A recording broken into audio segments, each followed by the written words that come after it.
if the pandemic happened and for whatever reason, Inside the Ropes never toured again, would you be happy with the body of work you've created? Hey, friendo, Steve here. And Larson. And you're watching Tom Talks Rubbish.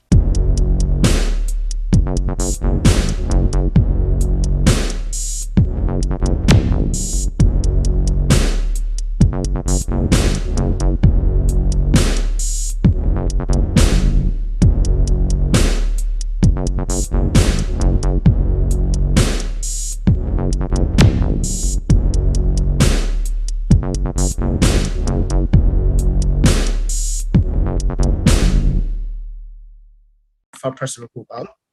What's going on, guys? It's your boy, Tom Talks Rubbish, and stand back for another interview. This time, I'm joined by Kenny McIntosh from Inside the Ropes. So welcome to the show, Kenny. Thank you for having me. Your check finally came through. It's cleared. The money's in my account, so I'm here. Yeah, and I can stop asking now and feeling like a pest. So that's good for both of us, really. Listen, you got to use initiative. I remember when I was starting, one of the first things I did was have to pay Jake Roberts to do an interview with me because I didn't know what you did. So we've all been there. Yeah. Just to clarify, by the way, you did not pay me to do this. Just no. In case anyone thinks that really happened. No, it was sort of I think I've been pestering your colleagues. Like, would you mind setting me up? Like, that's how I visioned it. I don't know if that's how it came. No, look, it was just things have been very busy, but now there's a bit of time to do it, so I'm happy to do it. So okay. And I said before, you can ask me whatever you want. I'm not. There's nothing off limits to ask. Brilliant. So if we take us back to the beginning, when Inside the Ropes first started, what was the initial idea? So Inside the Ropes started in 2012, and it came about because me and Robert Duffy, who I started it with, we became friends through going to an ICW show, and then there was like a community radio station just outside of Glasgow, and they had a radio show called the One Wrestling Show, and we heard it, and we were like, I think we could do one just as good. So we started a podcast 10 years ago. Yeah. You were probably like 1 year old, Tom, but 10 years ago. Excuse me, I was 13, but I take your point. It's a compliment. So we started at 2012, and then Robert saw it as like a hobby thing, and then I wanted to do more with it. Like I really was like, what can I do? And then just kind of it spiraled from there. But that was this when you were working for Eggheads at the time? Yes, it was. Wow, you've done your research. Yeah, I was working for Eggheads. Thank you, straight to hell. Yeah, Eggheads. Yeah, I worked for Eggheads twice, and it was the first one that I started Inside the Ropes on the side. Okay, so and then so what was the initial idea? Was it literally just we're going to talk about wrestling type of show? Yeah, literally just we're going to talk about wrestling. We had like different things that we did at that time. So we did like a thing called the Fave Five, where like Robert and I would come up with our favorite 5 tag teams or favorite 5 WrestleMania matches or whatever it would be. And we had a Facebook page, and there was like our own 8 or 9 friends who were watching it or listening to it, sorry. And they would chime in and that kind of stuff. And then, so we started in January 2012, and the first interview we did was March, which was Jake Roberts, which is the one that I paid for, that I shouldn't have paid for because I didn't realize that you should just be interviewing people for free. You shouldn't have to pay for it. But and the interviews was then a way that if we did an interview with somebody, so say Jake Roberts, for example, right? And then we ask him about why did you leave the WWF after WrestleMania 8 or something? If the answer is good and we can send it out to wrestling news sites and they pick it up, people might check out our podcast and they might stick around for us. So that was the idea of why we introduced interviews. And then, that was initially it, just a 2-hour every Thursday podcast where we would talk about wrestling, do an interview, and that was it. How did things change after your co-host's departure to focus on his full-time teaching? Well, he didn't depart it until 2015, but I mean, my bad. I read it wrong. No. That is what happened. Like, because the podcast was basically on from 2012 to 2015, and then he was doing teaching, so he just didn't have the time to do it anymore. And then I was very much like, I want to make this a job. So that's where the tours came in. We did like a couple of one night shows in Glasgow. They started as one night only in Glasgow, right? The first one was Sting, correct? No, so the first one was DDP. Oh, damn it, I got it wrong. It's okay. But DDP and then Colt Cabana and then Sonny were the first three. And then Sting was the first tour, which makes me think of. I knew something coalesced with Sting. I do. He was the first something, yes. He was our first tour. But yeah, so in my mind, I was just like, is there any way that I could do this as more than a hobby? Because I hate working 9 to 5. And I was just, is there any way to get out of it? And also at the same time as all this going on, I was working in TV and I wasn't enjoying it as much as I thought I was going to. So like Eggheads is a really good example. So with Eggheads, my job as a researcher would be I would travel around the UK with another researcher. We would find teams to be on Eggheads. We'd have these really fun auditions where we would audition people, obviously. But then what would happen is our tapes would just kind of go to the producers and they would make all the decisions. So there wasn't a lot of kind of creativity in it that I'd hoped there would be. And then any project that you work on, you can either have a really good boss or a really terrible boss. And I had some really good ones, then I also had some really terrible ones. So it just wasn't for me. So it all kind of at the same time was me thinking about not doing that anymore. Robert going off to do teaching. I then went to Canada for a year to live, 2014 to 2015. When I came back from Canada, first tour with Sting, and I was kind of like, right, let's make a proper go of this wrestling thing. How different was pitching, say, a one night thing to DDP to pitching a full round the UK tour to someone like Sting? Yeah, definitely, because with DDP and Colt Cabana and Sonny, the whole idea of doing a one night show with them is they were already going to be in the UK, so they were doing something else, and this was just going to be, do you want to do something while you're in the UK? It makes sense, but obviously, like you say, when you're doing a tour, it's basically you are bringing them over for the whole thing. But I think Sting was just someone who I thought, since he'd come back and had the WrestleMania match at WrestleMania 31, he would be a good choice. I remember there was during the negotiations of Sting, the person, his agent at the time, who was a lovely guy, he was like, "Oh, well, Steve might not do the photos in face paint," and I was like, "He has to. We can't do it if he doesn't do that. If he's not in face paint for the photo ops, that's the whole sale of Sting, is to have him in the face paint." So, but luckily that was something we sorted out. We got it sorted, and he came over, and he was the loveliest guy to deal with. I remember after that first year, he sent me a Merry Christmas text, Christmas text from Sting, which was lovely. So, he was a perfect first guy to kind of work with and kind of get your bearings and how you do a tour and logistics and all that kind of stuff. What is something you've now learned from doing the early tours, a mistake that maybe you made or something you do differently now? For example, on the Regal one that's happening in October, something you would do differently.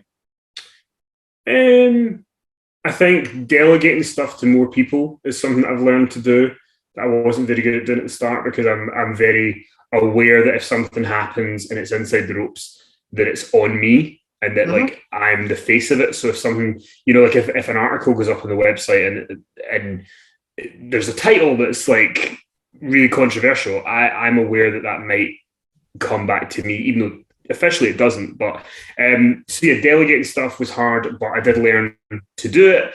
And now we've got people, who Fiona who runs our meet, and Ollie who runs Eck, and Jen who runs the door, and Molly who runs merch, and Dean who runs cameras, and Sarge who does photography. Everybody's got their role. And the good thing now is before the show, I'm a bit like a spare prick at the wedding, which is great because that shows that everything's going the way that it should be. But yeah, that's fine. So it's good. So that's the thing. Delegation is the key. What about, so as we move on to like the tours and stuff, obviously the world went into a bit of a pandemic in 2020. So what was your mindset at this time of like, because your bread and butter and how you make your living at this time was the tours, correct? Yeah, a big part of it. A big part was because we had the weird thing was I'd been working with WWE on doing a show with somebody for about 6 months, and then we finally agreed on Kevin Owens. And it was all going to happen. It was all good, but like it ended up only being announced like I think in February, and the show was going to be in March of 2020. Mm-hmm. And then we also at the time had the Kenny Omega tour, which had been announced, and tickets were on sale, sold pretty well. So that was going to be happening. And we also were going to do a one-night show with Trish Stratus. So they were all on sale, happening when COVID hit. And I remember being in London for a press thing with Drew McIntyre. And I remember the feeling was, it's bad. Yeah. Like we might be shutting things down. So yeah, it was disappointing, but I mean, I very quickly was like, the best thing we can do is to cancel all these shows. Yeah. And I'd actually been very clear that I never wanted to be known as a guy who cancels shows. But the shows we had to for various reasons, but I don't want to do that. So, but at the time I was like, we don't know how long this is going to be. And when things do improve, because remember at the time they were saying 3 months, that's all it's going to be. 3 weeks at one point, if I remember correctly. 3 weeks. Yeah, 3 weeks was the first, to flatten the curve or whatever it was they said. Yeah. And to me though, the problem was I knew that once because it was so like unpredictable, I didn't buy it was going to be 3 weeks. I just had a feeling it was going to be longer. And I thought, if this thing's happening and we're all having to wear masks to get around, then it's not like in 3 weeks it's just going to be everybody's back to normal, everybody's coming to gigs, everybody's putting their face beside somebody. Especially when you're doing meet and greets, that's part of it, is the photo op. So I was like, let's just cancel them and try and revisit it at another time. I know we've not been able to revisit any of those. But things change, rates change, things happen. But yeah, I mean, it was tough. But at the same time, if COVID hadn't happened, obviously I don't wish that COVID did happen. But if COVID didn't happen, the website wouldn't have happened. itrwrestling.com. The magazine wouldn't have happened because that answers about 2 of my follow-up questions. I'm not going to lie. Well, there you go. But they were the link because, like you say, if one of my main sources of income of doing this is the tours and we can't do them. I remember speaking to somebody who I trusted, and they were like, this was maybe like May or June of 2020, and they were like, there's going to be nothing until 2022 of like back to normal. Like there may be stuff, but I don't think there'll be like proper. And even if you look, and he was kind of right, because even if you look at like meet and greets, I don't really think there was meet and greets with no masks on till maybe last October. I'm trying to remember the Kurt one. Did we have masks on? No, because that was I refused for us to come back until we could do it without masks. Because I wanted to make sure everyone feels safe, right? Yeah. And not have to. Because for those that don't know, I was lucky enough to come to the Kurt one in London. I got to meet you there. That was great. And I do want to sort of say thank you, because you were so good to like me setting up the fact that I need my carers, but not expecting me to pay a carer's ticket as well. If weird as that sounds. Look, it's at the end of the day, it is what it is. I'm not gonna charge you to have somebody come in and give you a hand, but you need a hand. So yeah, it's just one of those things. But it's as long as people are able to enjoy the show, and that was something that needed to happen. So. No, I think for me, and we will get back to you in a sec, I just want to put you over for a second. Even my carer that doesn't like wrestling, Luke, who you did get to meet and who got to meet you as well, was like, mate, if we go again, like, I'm coming. These shows are awesome. I think that's the thing. So going to the shows themselves, when you're putting them together, do you discuss with the wrestler beforehand what you're going to talk about, like the topics, and do they have creative input? No. Not really. It depends on who it is or what it is. So, like, it used to be that what I would do was every tour. So, say we did the Shawn Michaels tour in 2018. Mm-hmm. What we did was every night was just a career retrospective. But every night I would try and have slightly different questions, and I would talk about slightly different things. in the hopes that for him and for me, it's a bit more engaging because we're not repeating the same stuff, but we're still doing an arc. But and then, if you've got a bit of a nuts fan that's following you around as well, I suppose it's a bit like it's not repetitive then as well. Yeah, exactly. So it was like that's worth doing. But then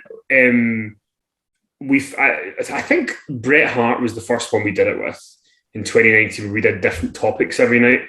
And it works really well if you've got someone who's like a Bret Hart, a Chris Jericho, a Kurt Angle, like people who've got very long careers. Topics work great because they've got so much stuff and you can never cover it in one night. But so that was the idea. Mostly the wrestlers are just like turn up, ask what you want. Jericho, he had creative input because he's a very creative guy, and I was like, I came up with the idea of the Jericho Chronicles to do different shows every night. And I sort of said, look, I'll give you a bunch of topics that I think would be good, and you pick what ones you think would work. And then he picked the 3 that we got. And I think that's the one that makes the most sense. I mean, I was actually going to give away a tour that we're doing, which I'm not going to do, but I was about to. Come on! We're doing another one. The Regal one is happening in Manchester and Glasgow. And then we've got another tour. No London. I know. Well, no, so London's in the other tour. The other tour is London and Cork. Okay. But so for Regal and for the other person, I don't think topics work as well for them, because I think that they work better as a career retrospective style thing, but with me just going in slightly different directions. So it's just about knowing what I think will be best, what will get the best stuff for wrestling, and what the people who are there live would enjoy most. What about, have you ever had the situation where maybe you have chemistry with a wrestler off stage, but it's not as good on stage, or vice versa? I've been very lucky that the chemistry's always been there for every single guest. The only thing that is a challenge, and it's happened with everybody to an extent, is the first night they are unsure because they don't know what they're getting into. They don't know me. They don't know if they can trust me. You know, because you will find some interviewers, like live interview people, and it's really bad. Like, it's just not, and they'll ask really inappropriate questions or whatever.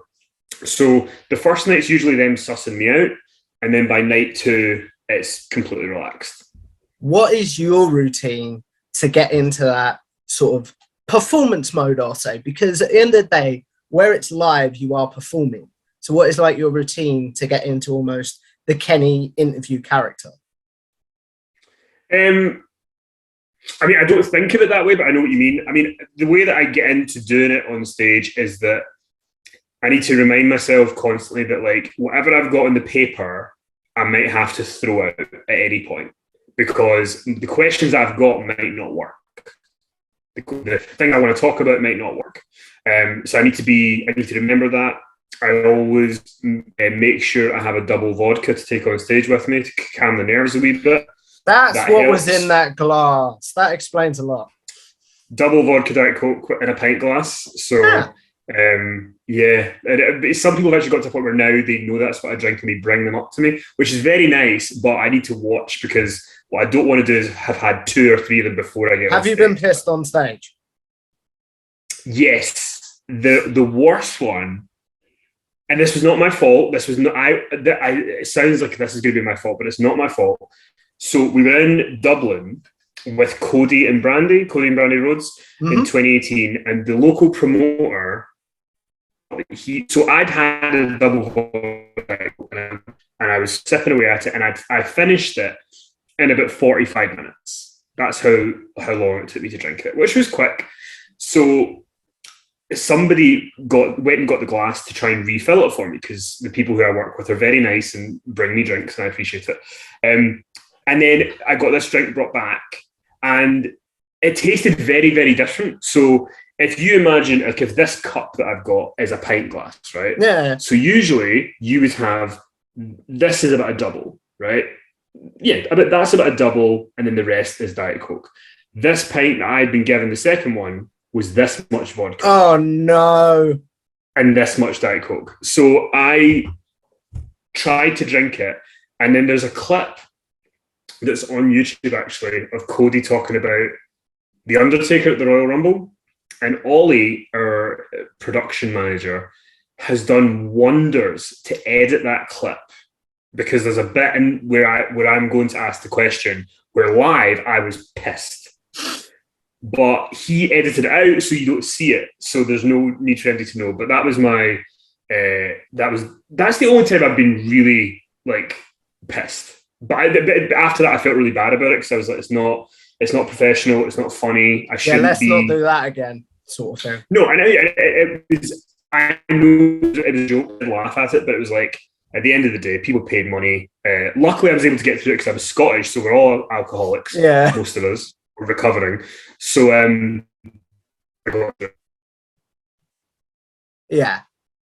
Hello, can you hear me? Yeah, still here. Yep. I thought it had gone. Sorry, but as we look at wrapping this up, because as I told you off camera, I'm not too sure how long the Zoom thing will last, but I am really curious to know this, Kenny. If Inside the Ropes hadn't toured again, before we go into that, how good did it feel in 2021 when you could finally announce the Kurt Angle tour? It felt very good. We had talked to Kurt Angle before COVID. Yeah, I think it was before COVID, about potentially doing something, and then we were able to do it. I should mention, just because I feel like Kennedy's watching this, I don't want to like shy away from it. Obviously, we did announce the Paul White tour with Big Show, and I sort of didn't follow through with that because I needed to take some time away. I was just going to ask you about your time away, but we'll get to that in a second if that's okay. But the Kurt Angle thing came from COVID. It came before COVID, and we basically had the deal set and ready to go. He was so much fun. Like, he really was. I mean, he just, as soon as he got on stage, he understood what this was. He understood that people want to laugh. He understood, because on the first night, I remember saying to him, was the first night London? I said, look, sorry? Was the first night London? Yeah, first night was London. So, I thought it was, because that's the one I was at. Yeah, that's when you were at. So when we were backstage, because obviously people write questions and put them in a bucket, and we pick the best ones. But somebody asked him, "Would you sing Sexy Kurt?" And I said to him, "Look, this is a question. I was going to read it at the end if you want to do it, but don't feel that you have to." And he was like, "I'll sing it, but my knees are gone," because he was getting double knee surgery the next month. Yeah, he was like, "So I just won't be able to dance, but I'll happily sing it." So in London, he sang it in his seat, if you remember. He sang it in his seat. But then, the next night in Belfast or Glasgow, London was the first night. He sang it in his seat, and he got up at the end, right? But every other night of the tour, because obviously we made him do it every single night, by nights 3, 4, and 5, as soon as the music hit, he was up and dancing before the lyrics even hit. So he understood, people love this. This is what people want. So yeah, he was a great one to come back with. Are you talking about your time away there? You don't have to go into too much detail, because I know you're a very private person, but what ultimately led to you going, look, I need to take some time away for my mental health? It was just to do with the whole delegation thing that we talked about earlier, about I hadn't delegated enough stuff, and there was just loads of stuff happening, and it just was like a boiling point that I was just like, I can't do this right now. And then I was like, to do this in a way that's better for me if I can do that. So, and the show was very cool about it. He was very nice. He was understanding when he probably didn't have to be, but he was. So took some time away. I had a nice kind of like Christmas and stuff, and then it was like the new year. I was like, I think because I'd had conversations with different people on the crew, different people who help it and other stuff, and I felt comfortable by the new year. Because then I also didn't want to be like, oh, we're back to do more shows, unless it was going to be changed and better than it was before for me, and then it was. So it's worked out. So I'm still stressed now, but in a manageable. Yeah, there's always stress in wrestling kind of way. You talked about it being manageable now. What have you put in place so you don't go back into that place, shall we say? just the delegation. All the delegation. It's about there's people who deal with merch. There's people who deal with I've got somebody who helps me with research. I've got people who help with venues. I've got people who help with everything. So it's not me trying to deal with all 10 things and stressing about them all. It's people have specific things that they deal with, and I don't really need to think about. Fair enough. The question that I'm gonna ask before we wrap this up is, with the great body of work you've put together, if the pandemic happened and for whatever reason Inside the Ropes never toured again, would you be happy with the body of work you've created?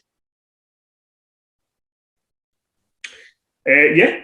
To be honest, there was periods throughout COVID where I didn't think that we would come back to do it again, because things have changed. I mean, now with like WWE and AEW, the TV deals that they've got, the money they pay the wrestlers, it's not as like today. There's no way, and I've not had a conversation about this. By this is not me saying that I have. But if I was to go to Goldberg, for example, today, we would not be able to meet on a price to do a tour.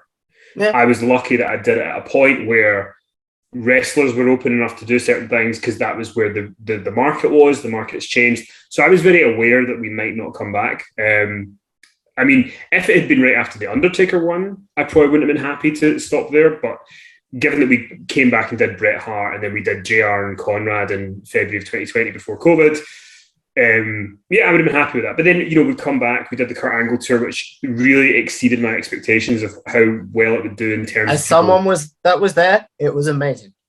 Yeah, people loved it. I knew people would enjoy it, but I didn't expect every night. I didn't expect him to be so funny. Which is not a dig, but I just didn't expect him to be so funny. But he was so entertaining. Jericho was phenomenal. Now we've got Regal and another one coming up. So yeah, come on, spoil us. The good thing is that I don't depend on them anymore. Before it was I had to okay, what's the next tour? What's the next tour? Now I don't need to. So that's comforting to not have to, lie awake at night thinking, oh, who am I going to get next? Fair enough. As we look at wrapping this up, Kenny, we're going to do a quick segment, which is a quick fire one called Generic Questions. Those of you that have seen my videos before will know this is where I ask my guests their favourite match, favourite pay-per-view, favourite tag team, favourite theme song, and favourite wrestler or superstar of all time. Basically questions that I'm sure Kenny gets asked on social media quite regularly. And now he'll have a place to be like, look, guys, I've answered this. Please go watch this. And I am curious to know, Kenny, in my research, I found a video where you said your favourite match of all time was Undertaker, Shawn Michaels from Mania 25. Has that changed? I don't know if it's changed. Like, I've got another match that I always think about, and I mean this seriously. So one of my favourite matches ever is Vince McMahon and Shane McMahon at WrestleMania 17 with Linda stepping up from the wheelchair. I love like soap opera wrestling. That's like my favourite thing. So I think that's always going to be up there. But yeah, I think in terms of the best match, it's Undertaker, Shawn Michaels from 25. But favourite I think it's either that or, well, yeah, I would say it's Undertaker, Shawn Michaels at WrestleMania 25. There's lots of other ones that I love, but they're not the best, so I wouldn't put them in there. Fair enough. Favourite pay-per-view of all time?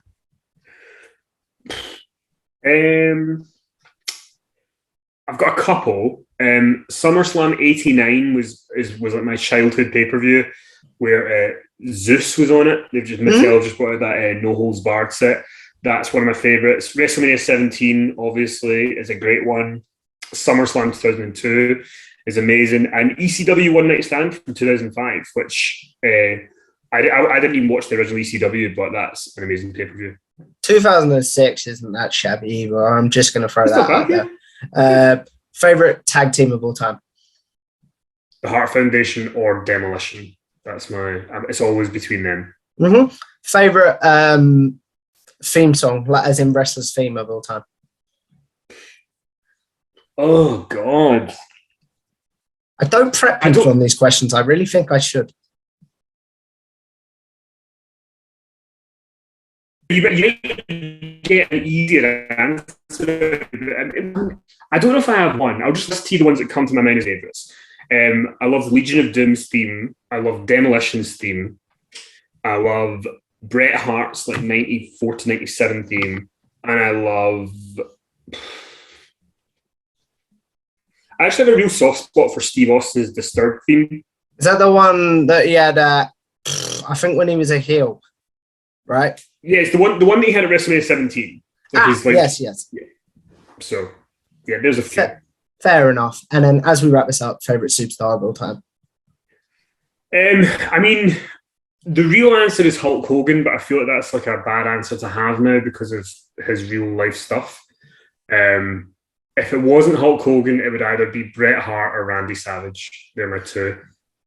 Fair enough. As we look at wrapping this up, Kenny, the question I end all my interviews on is with YouTube, with podcasting, with your tours even, we're all sort of going to live forever in some sort of weird way. So what is one video or podcast that you want the good people to check out? And then what is one that you're like, if you could avoid that, I would appreciate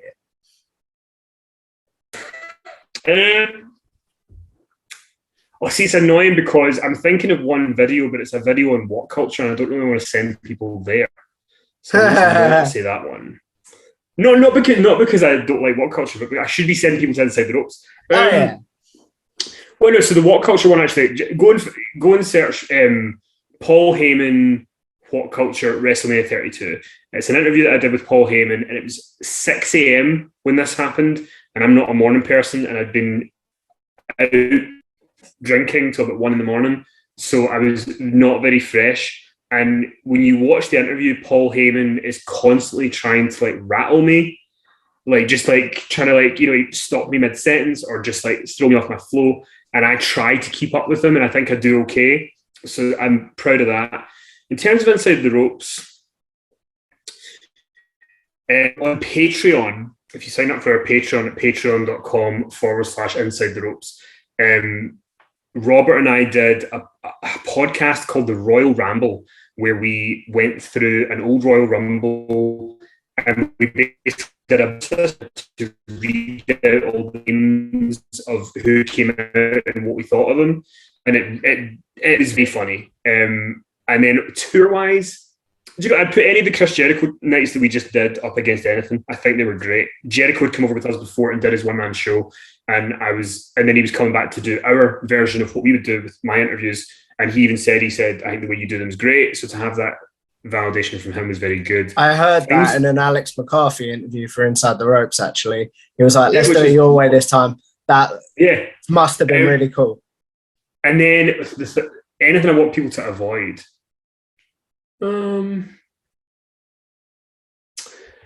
I remember being in Orlando for WrestleMania 33 weekend when WCPW were around, and they asked me if I'd be the ring announcer, and I've never ring announced in my life. So, and also I've got a thick Scottish accent, so I'm not the best person to be ring announcing anything. And then the amp in the building broke after the first match, so I just had to shout the ring introductions for the rest of the show. So I would avoid that if you can. But yeah, mostly everything else. Yeah, I mean, I hate getting compliments, and I hate sort of people putting me over because I just don't want to be like, yes, thank you. So but I'm always like, so even like this coming week, I'm going to Nashville and I'm going to be hosting the Starcast panel with Bret Hart, the 30 years later panel, and that was something that Conrad reached out to me. He asked me to do it. So the fact that he's bringing me to Nashville to do this 30 years later after SummerSlam in Wembley with Bret Hart, me and him talking on stage, it's not lost on me that people think that much of me to let me do that. So I'm very appreciative of your support, Tom, everybody's support who watches stuff or comes to shows. It's very cool. Fair enough. So after that mushy stuff and Kenny putting us all over, where can the good people find you and your content, Kenny? Oh God, where can we not? We're everywhere. Like a disease, like COVID part 2. Patreon is a really good way to directly support us. in podcasting, me and Sondra and Finn Martin from Power Slam. So it's patreon.com/inside the ropes. We do stuff all the time. It's almost daily content goes out there. Retro pay-per-view reviews, loads of stuff. We've got a website, itrwrestling.com, where you can get all your latest news. The YouTube channel, youtube.com/inside the ropes, where you get all of my interview content, Alex McCarthy's interview content. We've got a second YouTube channel now, youtube.com/ITR clips, where you can get clips from Monday Night Live with Alex McCarthy or Queen Street Posse. You can also watch Monday Night Live with Alex McCarthy and his good band of brothers every Monday night. The magazine, InsideTheRopesMagazine.com, is where you can subscribe. You can subscribe for one issue and check it out, see how you feel, cancel at any time. Website, magazine. Tour dates. The tours. ITRTix.com. Tickets go on sale, or by the time this commit, they might already be on sale. So just go to ITRTix.com. Hopefully, depending on how long it takes me to edit clips and stuff, this might go out tonight, but I'm not making any promises. Okay, well, so go to ITRTix.com on Monday, the 25th of July, which is tomorrow as we record this. Tickets will go on sale for William Regal, and then the next couple of days there'll be an announcement of the other tour with the London show. So yeah, please do come check us out. If you come to any shows, please come up and say hi. Unless you want to slag me off, just do that online. It's fine. Fair enough. It's well worth doing, guys. So if you guys like this video, make sure you like, share, and subscribe to Tom Talks Rubbish. Follow me on Twitter at Tom Talks Rubbish. Follow TTR Clips for clips from my interviews, and follow bodyslam.net on Twitter and YouTube for my show with Cassidy Haynes, the Wrestle Watch podcast. And I will see you in the next one. Bye.